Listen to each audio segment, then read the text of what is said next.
ভরা আমন মৌসুমে কুড়িগ্রামে দেখা দিয়েছে সার সংকট। জুলাই থেকে সেপ্টেম্বর পর্যন্ত মাঠে ব্যস্ত সময় পার করছেন কৃষকরা, কিন্তু সার নিয়ে তৈরি হয়েছে চরম সংকট। কৃষকরা দোকান থেকে দোকানে ঘুরেও পাচ্ছেন না প্রয়োজনীয় সার। আর যে সামান্য সার পাওয়া যাচ্ছে তাও কিনতে হচ্ছে সরকার নির্ধারিত দামের চেয়ে বেশি মূল্যে। এতে কৃষকরা পড়েছেন মহাবিপাকে। তবে জেলা কৃষি বিভাগ বলছে পর্যাপ্ত সার আছে, যা কর্মকর্তাদের মাধ্যমে কৃষকদের দেওয়া হচ্ছে। সরকারের নির্ধারিত দামে 50 কেজি ইউরিয়া সারের বস্তা বিক্রির কথা 1,350 টাকা, ডিএপি 1,050 টাকা, টিএসপি 1,350 টাকা এবং পটাশ 1,000 টাকা। অথচ বাজারে বিক্রি হচ্ছে 200 থেকে 300 টাকা বেশিতে। এতে কৃষকদের উৎপাদন খরচ অনেক বেড়ে যাচ্ছে। এই 3 বিঘা জমি আবাদ করছি। এক বস্তা ইউরিয়া নিছি 1500 টাকা নিছি, আর ডিএপি নিছি এক বস্তা নিছি 1800 টাকা। সার একবার দিছি 7,000 টাকা গেছে, আবার পরবর্তী দিলেন তারা আবার 2-3 হাজার টাকা যাবো। আচ্ছা, সার দিলেন তো ধানের ফলন ভালো হবো। হ্যাঁ, সার মনে করেন যে আমি 1 বিঘা জমি কাটছি, এখন সার এখনো বুঝেই নি সার বন্যার জন্য সার দিমু, এখন ভেজে গেছে এখনো যায়নি। ঠিক আছে, গেলে অবশ্য সার পাম। আমি 1 বিঘা জমি আবাদ করছি, তাইলে মনে করেন একবার কিছু হালকা সার দিছি, দিয়ে ঘাস বেশি এখন ঘাস ঘুষ তুলে দিয়ে এখন আবার যে সার দিব, এই সারটা তো মনে করেন পাওয়া লাগছে না, যে দোয়ানো যায় ওই দোয়ানি সার নাই। এখন এইভাবে তো আবাদ হবো না।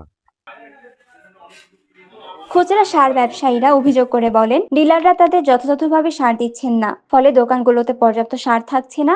কৃষকরা তাদের কাছে সার চাইলে তারাও চাহিদা মতো দিতে পারছেন না।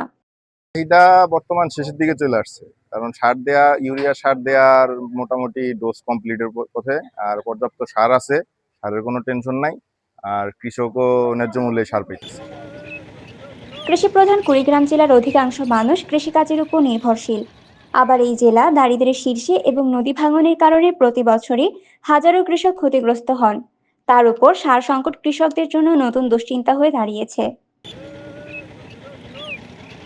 আমন ধানের আবাদ বেড়ে যাওয়ায় সারের চাহিদা বেড়ে যায়।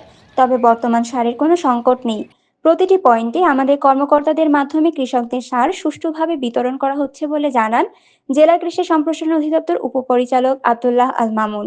এবছর বন্যা এবং বৃষ্টিপাত কম হওয়ার কারণে চর অঞ্চলে রোপা আমনের আবাদ বেড়ে যায়। আমাদের রোপা আমনের লক্ষ্যমাত্রা ছিল 1,20,500, যেটি ইতিমধ্যে 1,21,400 হেক্টর অর্জিত হয়েছে।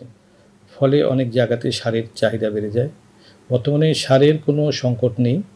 আমাদের যে সার আছে, আমাদের প্রতিটি পয়েন্টে আমাদের কর্মকর্তাদের মাধ্যমে কৃষকদের মাঝে সুষ্ঠুভাবে বিতরণ করার প্রক্রিয়া চালিয়ে যাচ্ছি।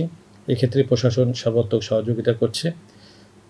তদুপরি বিভিন্ন জায়গায় সারের সংকটের কথা শোনা যায়, যেটি বিশেষ করে যারা খুচরা ব্যবসায়ী তারা একটি কৃত্রিম সংকট তৈরির প্রক্রিয়া করতে পারে।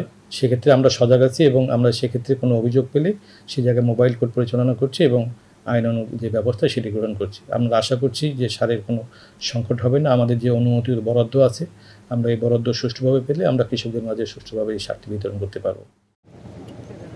স্থানীয় কৃষকরা মনে করেন, সঠিক দামে ও পর্যাপ্ত সার সরবরাহ করা হলে কৃষিতে আবারও সুদিন ফিরবে। সাদিয়া মিশিলা, লাল সবুজ প্রকাশ, নিউজ ডেস্ক।